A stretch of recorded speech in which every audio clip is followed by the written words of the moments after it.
Alright, welcome back to the SuperCoach Nuff channel. In this video we're going to look at game week 2 of the 2025-26 SuperCoach EPL season. So I guess an okay week. It could have definitely been better, but I mean an 82, which was top 28% for the round, not quite as high as what we were week 1. We have slid down to exactly 4,000th in the season rank, which is still top 9%, so got 44,000 people getting involved, which is great. So if we have a look at the team, so as we said, didn't quite work out as good as last week. We had Trafford in goal get us a 5-point return with them losing to Spurs. Petrovic was on our bench and could have scored us a few more points thanks to, I think they got a clean sheet, didn't they? Where are we? Bournemouth, yeah, 1-0 win over Wolves. Frimpong, so it looks like he's out injured for a few weeks, so we may have to move on from him. But we did have Truffert on field for an 11, which was great. And I think based on the rules, we would have got Rodens 1, Diouf and Hoover also, not doing a great deal this week. And we also missed out on Palmer's score, and obviously going the risky 2-5-3 formation has meant that we were down a score in the midfield, which wasn't ideal. Surprisingly, our top scorer was Minter with an 8-point return. So Reinders the star in week 1 with just a 3, Saar with just a 6-point return, and Dewsbury Hall 3-point return for him. Up front, Mo Salah didn't get on the score sheet today. I haven't checked who got the assists and stuff. Might have a bit of a look through there during this video. Haaland also blanked, only getting a 3-point return. But Gyökeres, 2 goals, 22 points. So that was a win for this week. So in terms of the game day matchups, in the first league, got a win over Parmigiana, Byron's team, 62-point return for him. So he did at least get 11 scoring players thanks to having Rodri on the bench, who is back, it would seem. So one we can look to bring in potentially. But did get some good scores from Van de Ven with a 10-point return, Richarlison with a 9-point return, Raya 11-point return in goal. But left Kyle Walker's 11 on the bench, so that's a bit disappointing. But at least had the cover for Cole Palmer there, which is nice. But a couple of big scores in the league. So the top scorer, Twigs FC, Leafs team. I think Leaf, however you say that, apologies, was pretty high up there previously last week, so might be doing well overall after 2 weeks. But had João Pedro get a 28-point return, 2 goals for him as well, which was fantastic. Porro with an 11-point return was good. Had Saka as the captain who got a goal, so that worked out nice. And Jack Grealish as the emergency with a 20-point return, so that's a pretty handy bench option to have. And left Vicario on the bench too for a 14, so maybe could have been an even higher score.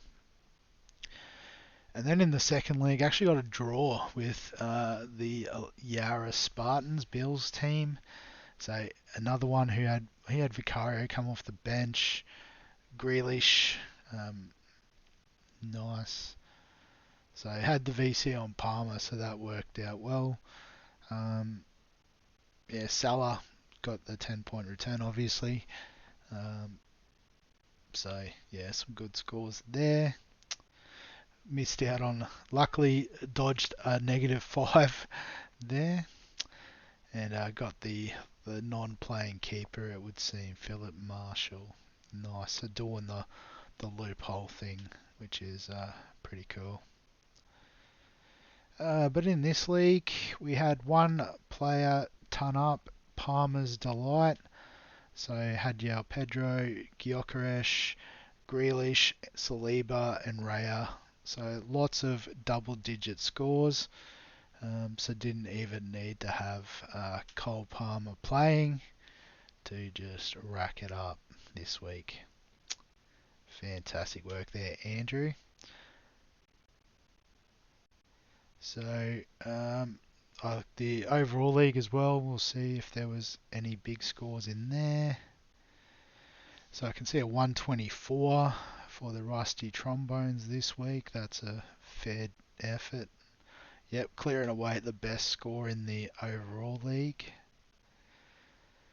So let's have a bit of a look. So he had Fernandez with a 13, Vicario in goal, Ndai with a 16-point return, Tarkovsky got 12, and Gyökeres and Salah. So what's that? 1, 2, 3, 4, 5, and captain 6 double-digit scores. So well done this week, Brad. Just have a quick look at the overall. So Gooners score 4, Troy's team. Not quite, they scored 5 this week. Still in the top 1,000 at 253. Rune on a little bit of a slide after a 70 this week. Brad's rocketed up the overall into the top 3,000 plus 18,000 this week, so that's fantastic.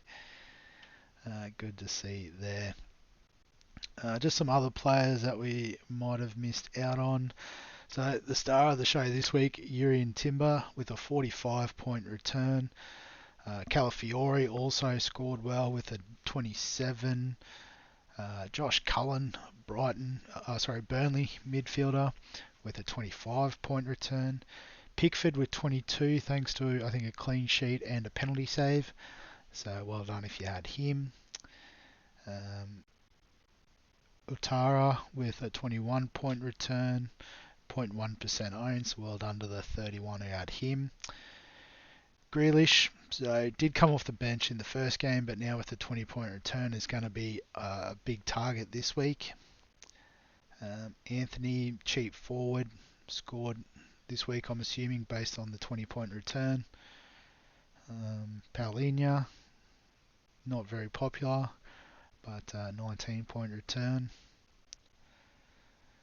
Moises Caicedo was a pretty popular own as well with 16. So I'm guessing a lot of the break-evens will be based on these sort of scores this week. So you can see the Arsenal defenders there, negative 31, negative 23. So both great sort of cash grab options. They'll make some money. Richarlison's going to make some good money at 4.5 mil. Maybe Cullen in the midfield. Grealish will be up there too as those cheaper options in the midfield, which is pretty exciting. So you can see has literally just opened up. So a few people have traded in Grealish for Wirtz. I thought that Wirtz was in the forwards, but maybe I'm mistaken. Or is Grealish in the forwards too? I haven't realised. I don't know. So I guess in terms of our team this week, so this is when all the prices start to change. And I think this is just an opportunity to try and make some cash. So we'll probably use a boost to maximise that. Obviously, Frimpong is an easy one to trade out. So we could look at, doubling up on Arsenal. They do play Liverpool this week. So, can try and find a spot for both of them. Who goes out of here? I guess Hoover's probably not doing a great deal. So we need to try and find $3 million.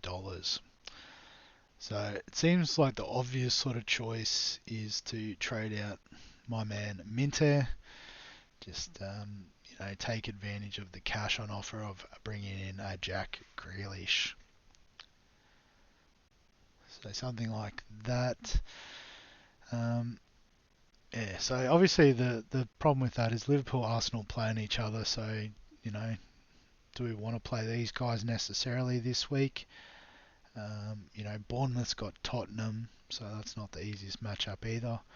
West Ham aren't looking too good at all, so we're just hoping Juve gets some attacking returns because there's not much in way of defence at the moment. And Rodon against Newcastle is a tough fixture too, so we might play them. Um, Man City against Brighton. We'll just stick with Trafford. I guess the risk as well is, does Cole Palmer get up this week? Would be good playing Fulham at home. It is the first game as well, so you do get a good chance to see.